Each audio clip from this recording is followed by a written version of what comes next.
Hey, Harley, it's going to be an exciting day. We've been talking about this, and I'm excited to show you some things. Where are you anyway? We are at our, we call it the mothership. And the mothership is our large commercial uh, biological brewing facility. Some people call it Compost Tea. It's our fertilizer facility where we do really bulk batches of biostimulants and nutrients and fertilizer blends for a lot of our local customers here. Okay, well, why don't you show us around? Okay, let's do it. Give me just a moment here. Okay.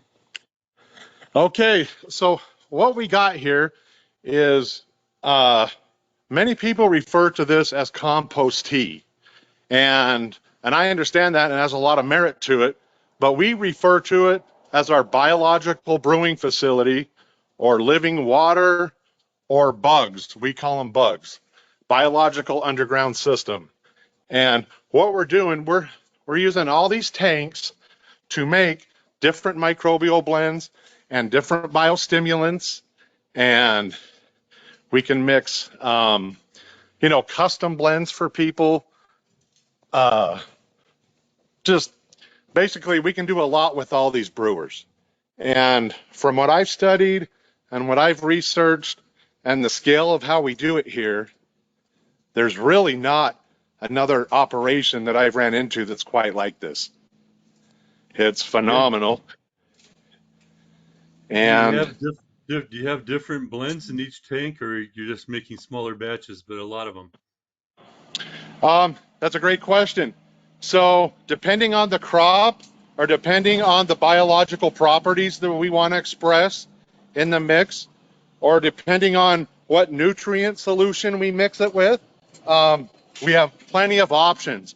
So, we just kind of have like our standard, um, kind of our just standard soil crop mix that is a well diverse blend of a lot of the bacillus strains, a lot of the fungi, and a lot of the common biostimulants. Hmm. And uh, so basically, when all these are running, we can do about 5,000 gallons a batch at one time. And so it's Nice. very Got it. impressive. Yeah. And we've really mastered the art for in 20 plus years. We've really figured out, the proper things we need temperature wise, um, carbon wise, and strain specific wise. And so one thing that's a little different about us is we don't use compost for our brews because number one, compost is such a loose term, you never know what you're going to get. And in the early days, we were finding we were expressing some bacteria that we definitely didn't want and, definitely didn't want to brew. So we got rid of the compost method and did more specific isolations of the bacteria and fungi and things like that. So Mhm. anyway, and I'll just continue on with the tour. So once again, each one of these can have individual batches in them at 500 gallons at a time. With, we could do a fungal dominant on this tank.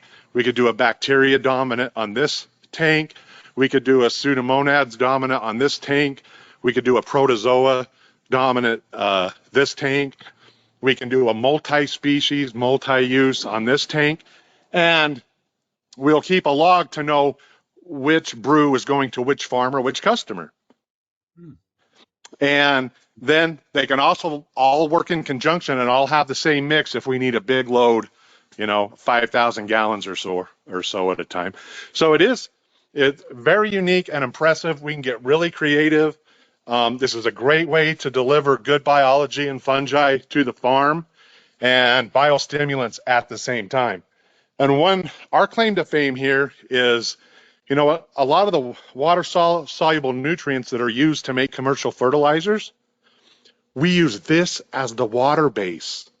So we call it supercharging our fertilizer. So instead of just mixing the water in with the dry soluble nutrients, we mix it with our biological brews. So it's kind of the best of both worlds. And it really works good in the soil and on the farm.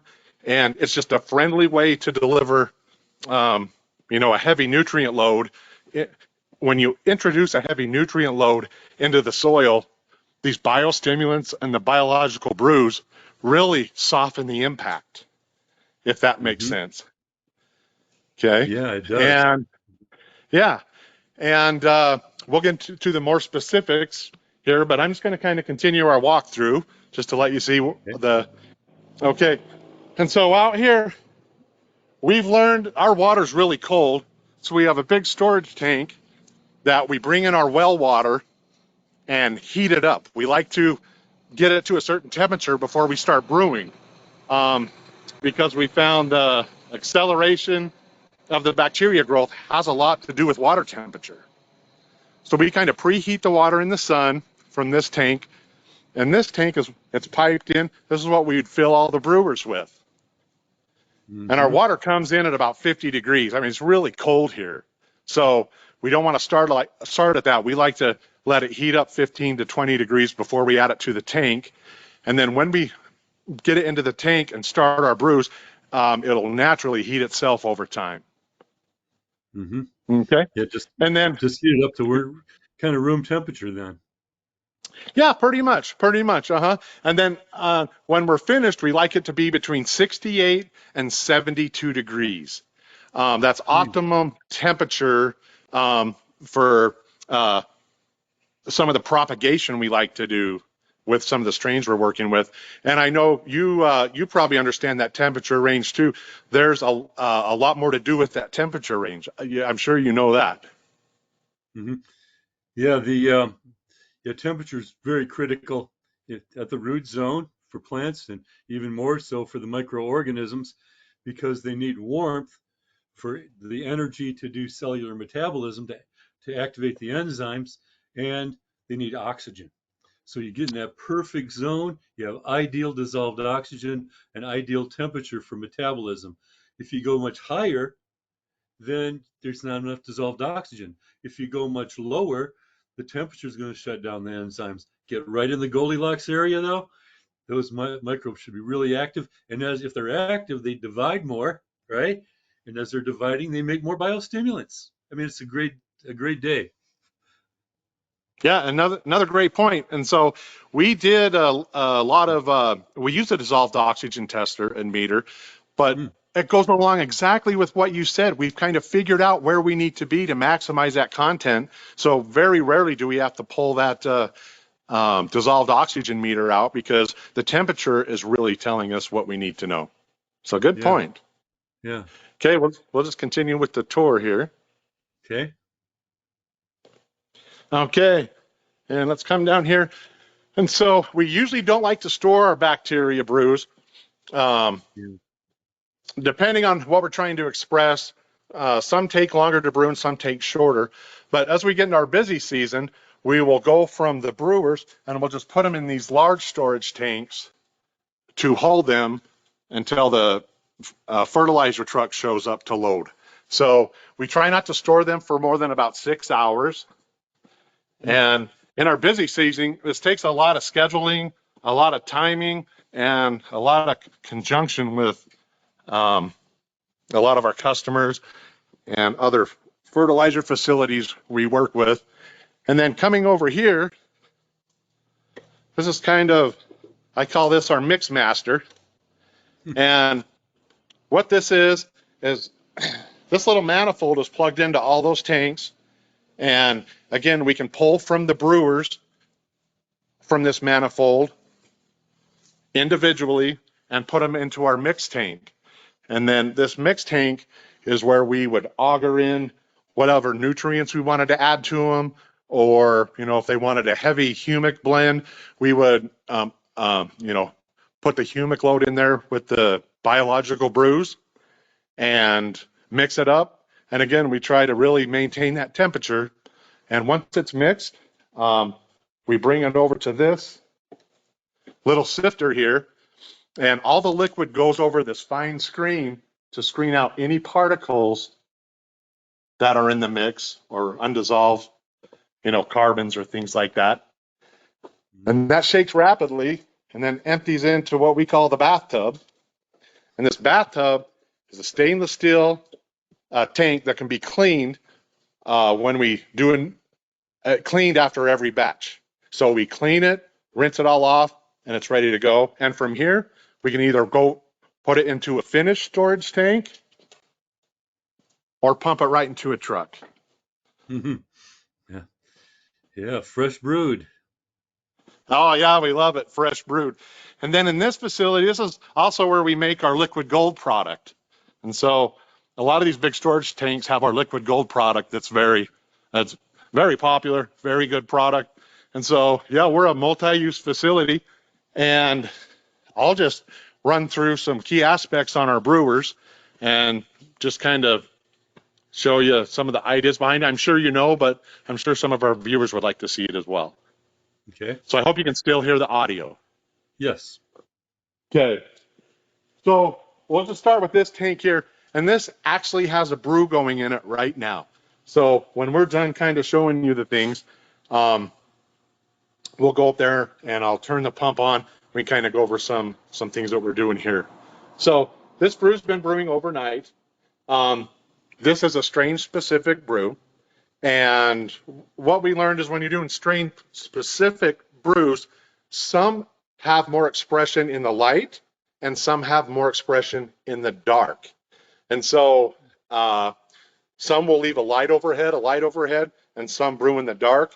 And anyway, our multi-purpose brew, light isn't a factor, but we have figured out, strain specific bacterias that do better in light and dark, and sometimes that's beneficial on a certain crop or a certain soil. So anyway, there's a 500-gallon tank. We have an air pump hooked up to it, and we run the air pump constantly, whether the liquid fluid pump's running or not. We always run the air pump, and it has a filter in it you can take out and clean, so it's constantly getting fresh air. We do create a lot of dust and particle in here, so we like to clean our strains rapidly so we know the quality of air that's going into our brew is what we want. Anyway, from this tube, it goes into the brewer, and it's hooked up to air stones right in the brewer. And I'll show you a close-up picture in an empty brewer, but we just constantly bubble that air up through those air stones, and it's really neat. And then over here, we just have our strainer filter just to catch any debris. And then we have a siphon that sucks air into the water line as the pump's running. And so we're getting air through the oxygen stones, and then we're getting air into the water. Very important. You can do a biological brew that doesn't get enough air in the mix, and you're not going to have the outcome that you want when you're finished with the product. So very important. Air is key. Air and temperature is key. So that's kind of a rundown. Let's go upstairs, and I'll show you some of this upstairs here. Go up the catwalk again. Okay, so here's some inside the tank. And I don't know how well you can see that, but you can see that that's just airflow circulating the water. I don't know how well you can see that. I can see it. Okay, very oxygenated, and Mm. it smells like great soil.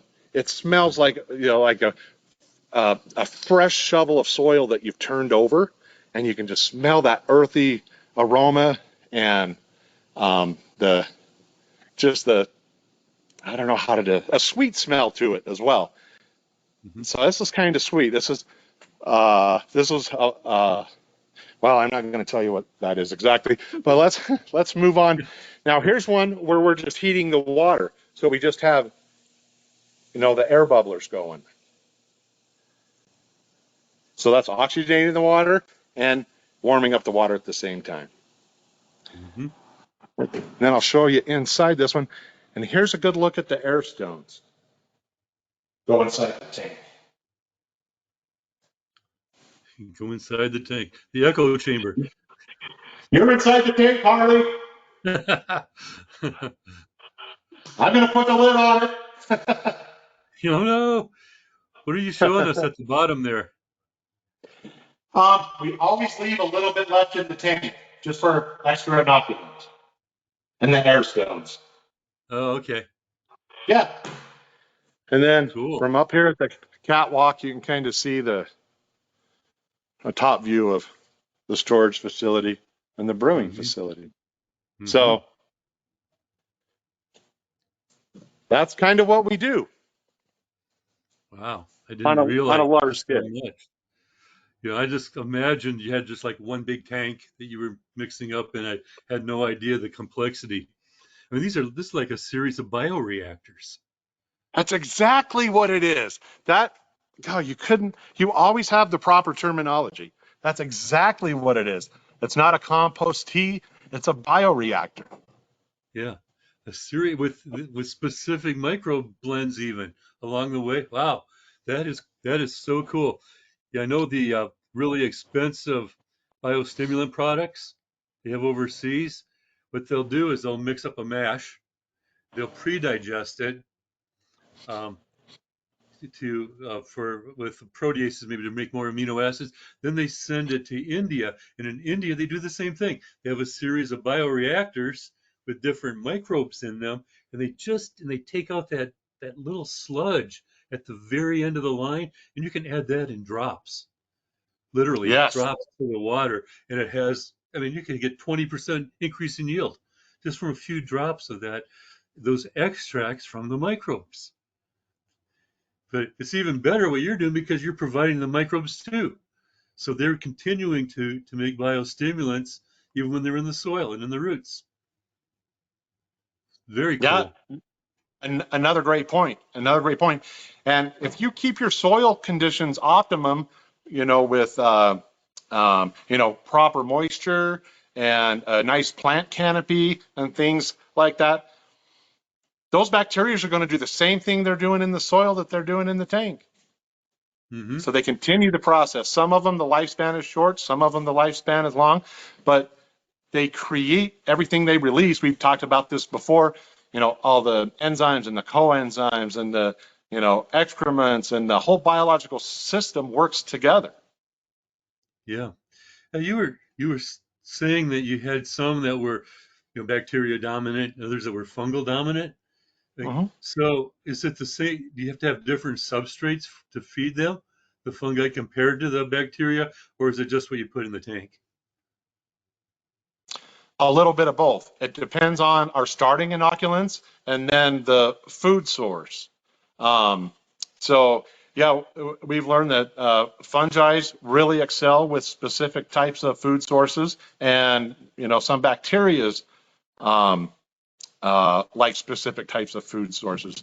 So we have a lot of complex mixes and brews, again, based on the situation or the grower's needs or the soil needs. And so it's kind of fun. You can come up here and you can do a creation in 24 hours. And Hmm. if you want, you can send it to a lab. We've done a lot of that to see what's being expressed and what's dominant and what sometimes we try to focus on one thing and we send it to a lab and it's something totally different that got expressed. And we're Right. like, well, that's interesting. So we're doing something right, let's focus, let's focus back to what we were trying to do in the first place. And so we learned a lot doing that. And we learned a lot to make some of these proper balances that way, um, based on the inputs and the inoculant starts we use. Yeah, very interesting. I remember I did some experiments years ago in the lab where I was just mixing up small batches. I was making some bacillus strains and trying different substrates. And I'll tell you what, give you a little, I don't know if it's a secret, it's in the books, but one of the best substrates for doing the bacillus was potato starch. It was a potato starch. It was, not potato water, not just boiling potatoes. I mean, that will get, I tried that. And that was pretty funky, pretty fast. But an actual potato spark, it worked better than molasses. It worked better than different sugars. It's interesting.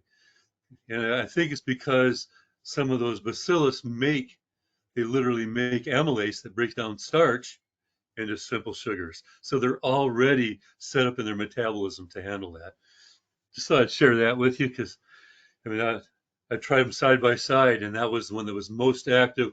I mean, literally, it was overflowing the tanks with foam, or not the beakers. It wasn't tanks. This was in the lab. It was overflowing the beakers in the morning when I came in. uh, well, I like that. That's a great story. And yeah, individual uh, plant starches too. You can get very Mhm. specific on what you use to feed with, and so that's a great story.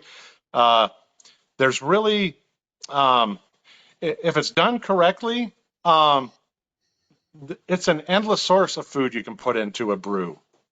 And Mm-hmm. again, just don't try to overdo it on any one thing. So many people like to add so much molasses, and and then you start heading the wrong way, or they really want to do a compost leachate or a manure leachate or things like that. And boy, you can really start propagating again some of those nasty critters that you don't know what's in there. So these are all good pointers. We think everybody should do a brew when they irrigate or when they water. Um, I like to call it dirty water or living water. Um, Mm-hmm. you know, just get it. There's so many ways to do it. I'm not, everybody has their formulas and things, but this is how we do it, and we've been pretty successful. And it's just a great way to include all the biostimulants. Yeah. Yeah, I love it.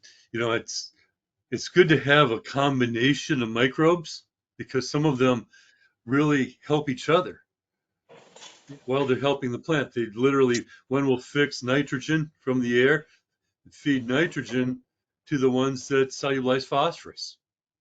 And the ones that cellulose phosphorus will feed the microbes that make the plant protection agents. So you kind of get a good combination of microbes going, and the ones that work together instead of fighting each other, and they're going to work better than just one individual microbe at a time. But what you're doing is you can do different ones, and then you can reblend them in the end. What'd you call that blending take that you could do if you wanted to do a special mixes? You like It the was a mix master or at the manifold or Yeah, yeah, the mix because we master. we can pull in a little bit from each tank to make a final brew. Wow, yeah, the possibilities are endless, Brandon. Yeah, And when you find something, like you say, there's always surprises. Nature will always surprise you. You think you know what you're doing, and nature will say, not quite. Or you're looking for a specific effect, and then you get another effect, a beneficial effect you didn't even expect. Because when you work with nature, there are a lot of times there are positive side effects that you didn't figure because nature's been working together for a long, long time to be able to produce a whole variety of positive effects in their yeah, yeah. symbiosis. That's right. That's right. Because in one of these, like we can do a megatherium blend. Hmm. We can do a Yeah. subtilis blend. And Hmm. so it gets really fun. And back to what you said, the best all-purpose is, a lot of those varieties mixed together. And Hmm. that's what we'd always start with. But during the crop cycle, some of these Right. individual mixes are very usable. And I know you talk about that in hydroponics. There's certain times if you could release a certain nutrient, uh, Brix goes up, the yield goes up, all that kind of stuff. So, yeah, very fun. I'm excited to show you. I know we've talked about this a lot over the years. Hmm. Brandon, something I'd appreciate, I think the viewers would too, if you could just send me some pictures of some of the Hmm. things we talked about today, a little bit Okay. better quality pictures, because the video quality, through the phone and everything, it's good. And we you told the story. If I can get some pictures, we could put a little slideshow together too. That would Yeah, supplement it. Just a thought. Just a thought. Um, we can do that. We can do that. I have my lovely wife here, and she's really good at that. And then before we go, I'm going to pass my camera off to her, and she's going to follow me around. I'm just going to show you a couple more things. But yeah, my lovely wife, she's well schooled up on. I know she knows Ascophyllum nodosum, and she knows oh yeah. protozoa and bacillus and pseudomonads. Yeah, she's all schooled Hmm. up on this stuff. Actinomycetes, Yeah, one of my very Actinomycetes, that's favorite. her favorite. Yeah, Yeah, that's good. that's where you get that. That's where you get that nice earthy smell too. Actinomycetes That's make those exactly right. compounds that. Oh wow, this is good soil. You know, this is Oh, not I love nutritious. it. Yeah. What's your I wife's love name that again? smell. Emily. Emily. Okay. Thank Yeah, you for helping us, Emily. You're welcome. you're welcome. Okay, I'm gonna Okay, let's see. I'm gonna turn this around here. There we go. And then, since I know what we're doing here, I'm just gonna go ahead and turn the pump on in this brewer, and it might be a little bit noisy, so just bear with me. I'm gonna turn the pump on. We're gonna go up. We've already viewed what that looks like with the aeration going on just from the air pump. Now I'm gonna show you what happens when I turn the pump on. So let's let it rip. Here we go. We'll come up the stairs.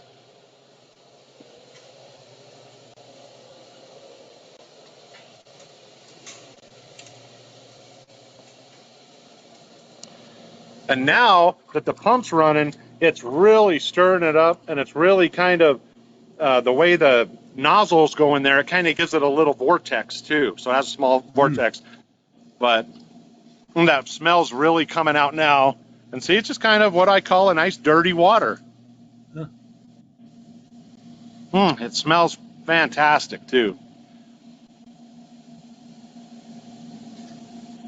Yeah, and these microbes, well, they're harmless for human beings, the good guys, right? I mean, you wouldn't want to As, drink it, but yeah, as far as I know, yeah, and I'm kind of a crazy critter here because I like to taste a lot of the things, and after a little bit of tasting, yeah, a little bit of upset stomach comes, but it's like drinking pond water. You don't want to do it. okay. Okay, and then Okay. let's come over here to the one with just water in it. So it's just water and air stones, and I'm going to run down and turn the pump on so you can kind of see the action when I hit the pump.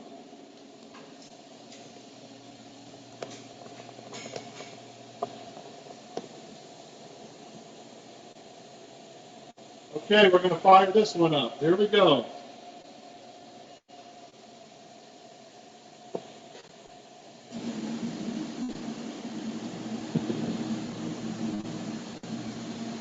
Can you see the swirl when it came right up? Mhm.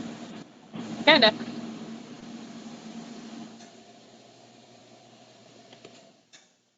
Turn those off again so we can hear. Thank you, Darla. Mm-hmm. Well, Harley, any more questions for me? No, I don't think so. Thank you for the tour. Thank you, Emily, for your help. And I guess we'll just see how this comes out in the recording. And with a little editing, maybe we have something really good. But again, thank you for the tour today. See you next week. Okay, Harley, good to see you again. And to the viewers, I apologize. We're not going to give out any exact recipes or anything like that. Um, but my advice to the people that do this, start small and work up from there, and your plants and soil will love it. Yeah.